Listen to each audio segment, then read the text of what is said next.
जय श्री हरि। मैं हूँ नीरू शर्मा। आस्था और उपाय में आज हम करने जा रहे हैं विशाख मास का 23वां अध्याय। तो श्री गोविंद के चरणों का ध्यान करके कथा में प्रवेश करते हैं। श्री श्रुतिदेव जी बोले, अब मैं इस पाप नाशक महात्म्य का वर्णन करता हूँ। माधव मास में अक्षय तृतीया के दिन जो सूर्योदय में प्रातःकाल स्नान कर देव ऋषि पितरों का तर्पण कर, श्राद्ध कर, मधुसूदन भगवान का पूजन कर, दान करते हैं, यज्ञ करते हैं, वह संपूर्ण पापों से छूट विष्णु लोक को जाते हैं। इस तिथि की प्रख्याति कैसे हुई वह भी बताता हूँ। हे राजन, तू सावधान होकर सुन। प्राचीन काल में राजा बलि के संग इंद्र का तथा देवता और दैत्यों का आपस में द्वंद्व युद्ध हुआ।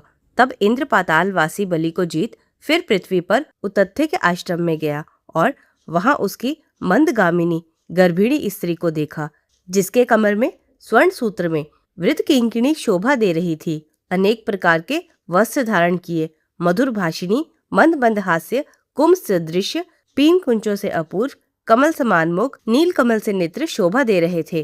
केतकी के उदर समान पित्त और मनोहर गालों वाली परिश्रम श्वास भरती हुई दिनाक्षी पर्णकुटी की ओर मुख किए थी। उसे पलंग पर शयन करती हुई देख इंद्र को मोह उत्पन्न हुआ और बलपूर्वक उस गर्भिणी स्त्री से भोग करने लगा।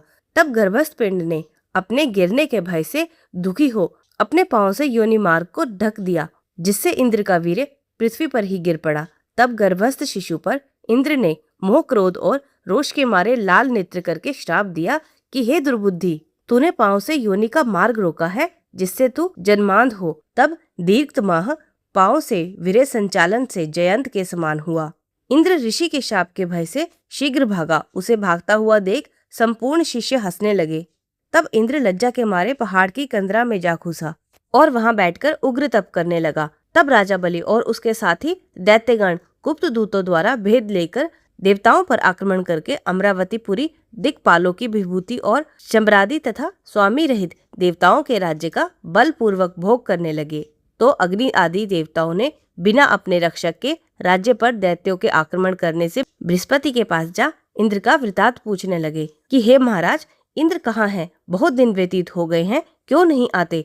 हम वहीं जाकर प्रार्थना करें। इस प्रकार देवताओं के पूछने पर बृहस्पति बोले, इंद्र बलि को जीत और उतथ्य के आश्रम पर जाए उसकी गर्भिणी स्त्री से बलपूर्वक संभोग करने से वहां के शिष्यों की बड़ी निंदा करने पर लज्जा के मारे स्वर्ग नहीं आया और पर्वत की गुफा में घुस गया है। वहीं पर शची सहित निवास कर और अपने किए हुए कर्म पर चिंता कर रहा है। बृहस्पति के ऐसा कहने पर अग्नि आदि सब इंद्र को ढूंढते हुए कंदरा में पहुंचे। जहां जाए उसकी प्रशंसा करते हुए नमस्कार कर कहने लगे, तुम्हारे बिना स्थान भ्रष्ट होने से दैत्यों ने हमको बड़ा क्लेश दे रखा है। तुम चलकर शत्रुओं का दमन करो। ऐसी स्तुति सुन इंद्र गुफा से बाहर आया। लज्जा के मारे कुछ न कह सका। तिस पर बृहस्पति बोले, हे इंद्र, तू शंका अथवा सोच मत कर। संपूर्ण जगत कर्माधीन है। तुमको यह दुख प्रारब्ध से मिला है।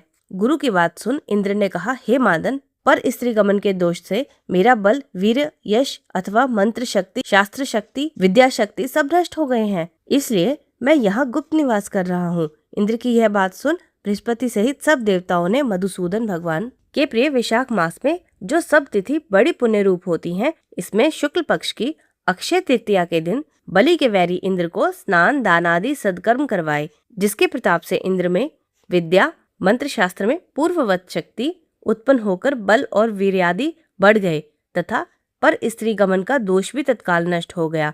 फिर इंद्र ने देवताओं को संग में लेकर असुरों को जीत अक्षय तृतीया के महात्म से सब बंधनों से मुक्त हो अमरावतीपुरी में प्रवेश किया और सब देवता इंद्र की आज्ञा पाए अपने अपने घर जाकर पूर्ववत यज्ञादि में अपना अपना भाग लेने लगे। पितृश्वर पूर्ववत पिंड भाग प्राप्त करने लगे। राक्षसों के हारे जाने से मुनि स्वाध्याय पाप से तुष्ट हुए। तभी से संसार में यह अक्षय तृतीया प्रख्यात है, जो देव ऋषि पितृगण को संतोष देने वाला और सब मनुष्यों को भक्ति मुक्ति देने वाली सबसे पुण्यतम है। इति 23वां अध्याय संपूर्ण। ये था 23वां अध्याय, जिसमें अक्षय तृतीया के दिन दान पुण्य का महत्व बताया गया है। विशाख मास की 30 तिथियां बहुत ही महत्वपूर्ण हैं और इसमें किसी में भी आप दान पुण्य कर सकते हैं। तो देर मत करो, थोड़े से दिन बचे हैं, उसमें कुछ ना कुछ दान जरूर करो। और मेरी इस वीडियो को एक लाइक कर दें, चैनल पे नए हैं तो सब्सक्राइब कर लें और शेयर करें अपनों के साथ। मिलती हूँ कल सुबह आपसे ठीक 6 बजे। प्रेम से बोलिए लक्ष्मी नारायण भगवान की